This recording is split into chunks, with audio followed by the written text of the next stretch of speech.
is a clear contrast between the way the NDC government, led by John Dramani Mahama, and this current NPP government, Akufo-Addo's government, of course, have handled these banking sector issues.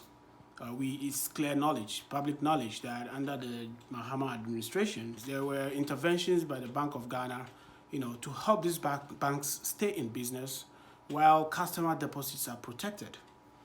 On the other hand, with this government coming into force with the ostensible reasoning that they were going to save customer deposits and shutting down these banks, some done overnight, and all of a sudden, customers cannot access their investments anymore. Customers who have invested, a lot of money, the next day wake up and then are told, well, you can't have your money anymore, but we will issue you a zero bond, which you can redeem in 5 years and without any interest accruals. That is criminal. That is cruel. And that is an assertion that ASEPA, the Alliance for Social Equity and Public Accountability, is charging the current government with, and we think that is factual. In addition to closing down indigenous Ghanaian businesses, these banks, Unibank, Heritage Bank, GN Bank, and the rest of them, you name them, which resulted in a lot of unemployment in Ghana. There is a different dimension where this government, we suspect, is deliberately stealing benefits that accrue from customer deposits because, as I would explain later, there is a clear way for us to determine what government tends to steal from the people through the issuance of these zero whatever bonds that they've issued to affected customers and asking them to redeem such bonds in 5 years without any profits. The future value of an investment can be represented mathematically as the present value, that is, what is the value of your investment as of today? How much have you invested today? Into bracket 1 plus I. I stands for the interest rate at which you are investing. So if you go to a bank to invest into an instrument, you will be given an interest rate, right? And then N for the duration of your investment. How many years are you investing this money? So you could be investing 10,000 cedis for 5 years at some interest rate. If you want to calculate how much is the value, future value of that 10,000 you're investing today, this is a question that will give you that. So we know that in Ghana today, if you were to invest in an investment instrument, averagely you will be making about 16% interest on your investment. And I'm going to demonstrate with a 5 years investment, because the reason why I decided to do that is because we know that the government of Ghana is issuing a zero bond coupon to customers who unfortunately had their monies locked up with all these banks that the government has collapsed through ways and means that we have a lot of issues with.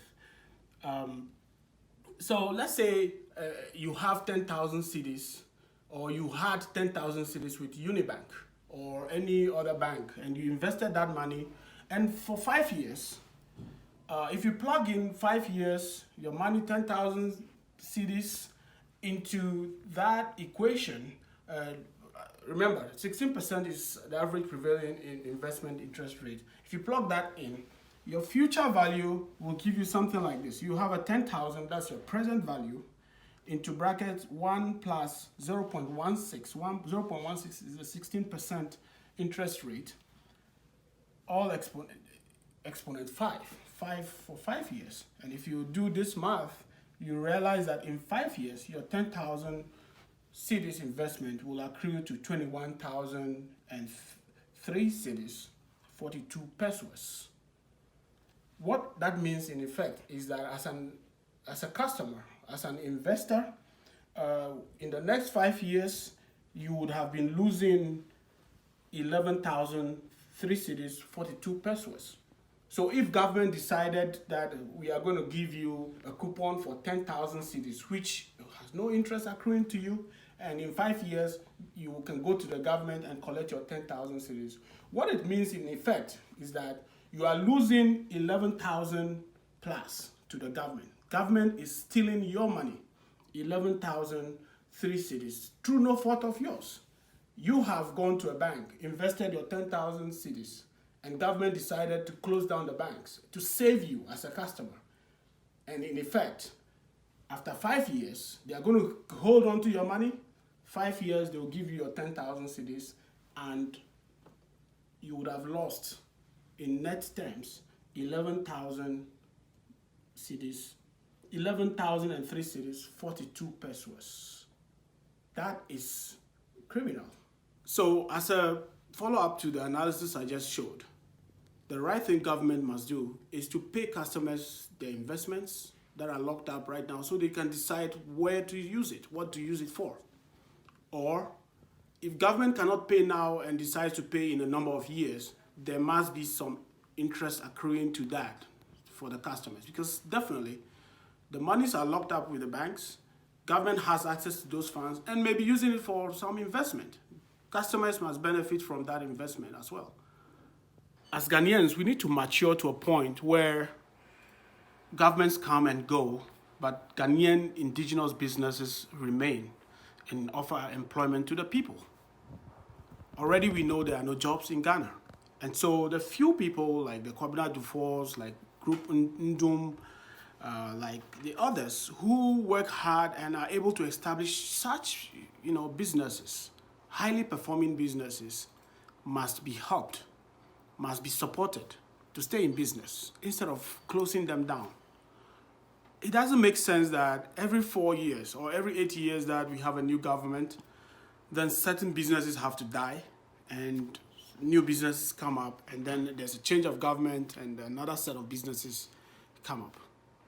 It's so appalling that under President Akufo-Addo, someone that is touted as a human rights activist, as a legal luminary, things like this could be happening under his watch. And sadly, he's quiet about it. Why? Is he a beneficiary of all these cruelty, criminal activity by the Bank of Ghana, the Minister of Finance, and the system against fellow Ghanaian businessmen? That is a question that I will leave to the president. Toke ya me wona mi,